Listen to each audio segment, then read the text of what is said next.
کیا آپ کیپٹن احسان ملک کو جانتے ہیں؟ 28 جولائی 1999 کو بھارتی فوج کے فیلڈ مارشل مانک شاہ کو ایک ٹی وی انٹرویو کے لیے بلایا گیا۔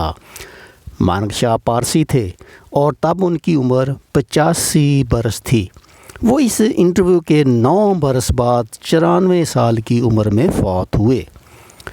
1971 عیسوی کی جنگ میں جب بھارتی فوج نے بنگلہ دیش میں پاکستان کو شکست دی تو مانک شاہ اس وقت چیف آف آرمی اسٹاف تھے۔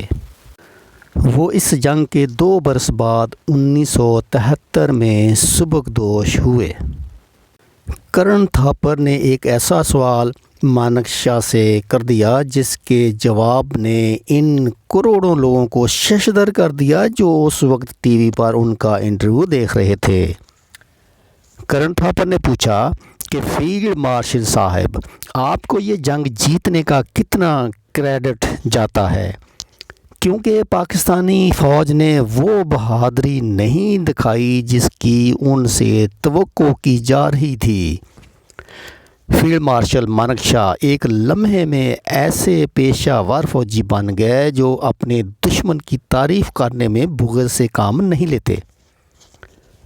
مانک شاہ نے کہا، یہ بات غلط تھی۔ پاکستانی فوج بڑی بہادری سے ڈھاکہ میں لڑی تھی، لیکن ان کے جیتنے کا کوئی امکان نہیں تھا۔ وہ اپنے مرکز سے ہزاروں میل دور جنگ لڑ رہے تھے، جبکہ میں نے اپنی ساری جنگی تیاریاں 8 سے 9 میل کے علاقے میں کرنا تھیں۔ ایک پاکستانی فوجی کے مقابلے میں میرے پاس 15 بھارتی فوجی تھے، لہذا اپنی تمام تر بہادری کے باوجود پاکستانی فوج یہ جنگ نہیں جیت سکتی تھی۔ کرن تھاپر کو کوئی خیال آیا اور اس نے پوچھا کہ فیلڈ مارشل، ہم نے کوئی کہانی سنی ہے کہ پاکستانی فوج کا ایک کیپٹن احسان ملک تھا جس نے کمان پل کے محاذ پر بھارتی فوجیوں کے خلاف اتنی ناقابل یقین بہادری دکھائی کہ آپ نے جنگ کے بعد بھارتی فوج کا چیف آف آرمی اسٹاف ہوتے ہوئے اسے ایک خط لکھا جس میں اس کی بہادری اور اپنے ملک کے لیے اتنے ناقابل یقین انداز میں لڑنے پر خراج تحسین پیش کیا گیا تھا۔ مانک شاہ نے کہا کہ یہ بات بالکل سچ ہے۔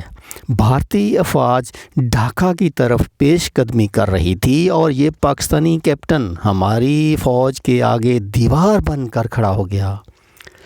اس اکیلے نے محاذ پر موجود بھارتی فوج کو مشکلات میں مبتلا کرنا شروع کیا۔ ایک زوردار حملہ کیا گیا جو اس نے اپنی حکمت عملی کی بدولت پسپا کیا۔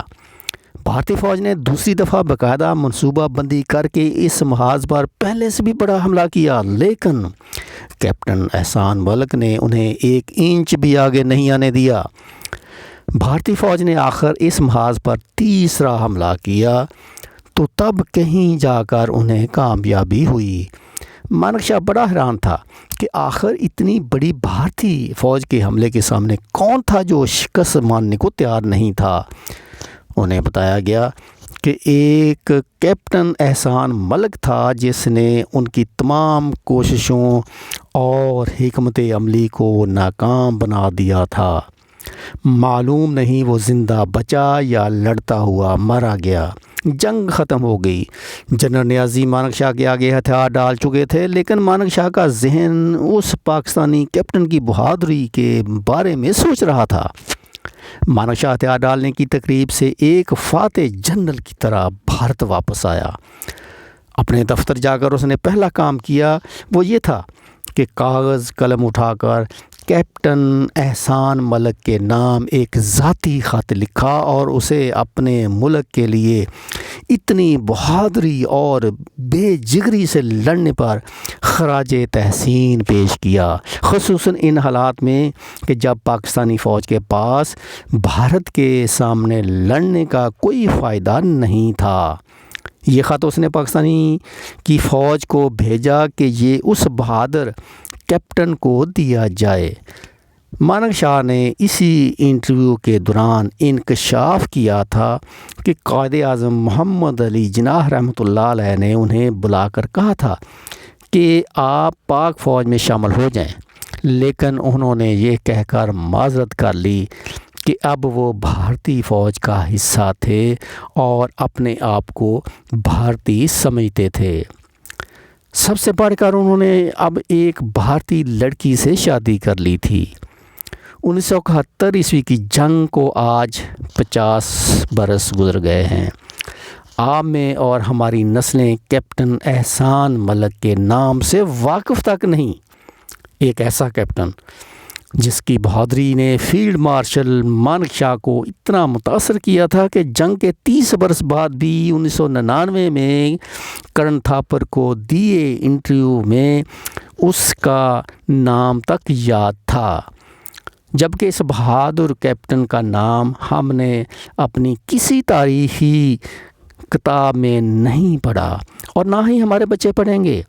حقیقت یہ ہے کہ ہم نے ان لوگوں کو ہیرو کا درجہ دے رکھا ہے جو اپنی ساری زندگی اس وطن کی دولت باہر کے ملکوں میں منتقل کرنے میں گزار دیتے ہیں، جو جیتے ہیں تو دولت کی خاطر اور مرتے ہیں تو دولت کی خاطر، جو امیر سے امیر تر ہوتے جاتے ہیں اور عوام غریب سے غریب تر، اور جب وہ اقتدار کی ہوس میں لڑتے ہوئے شہید ہو جاتے ہیں تو ان کا نام تاریخ کی کتابوں میں سنہرے حروف میں لکھا جاتا ہے، جبکہ کیپٹن احسان جیسے سپاہیوں کی حب الوطنی اور بہادری کے قصے ہم دشمنوں کی زبان سے سنتے ہیں۔ اگر یہ ویڈیو آپ کو پسند آئی ہے تو واقعہ 242 کو سبسکرائب کریں، دوستوں میں شیئر کریں اور کمنٹس میں اپنی رائے ضرور دیجیے گا۔ السلام علیکم۔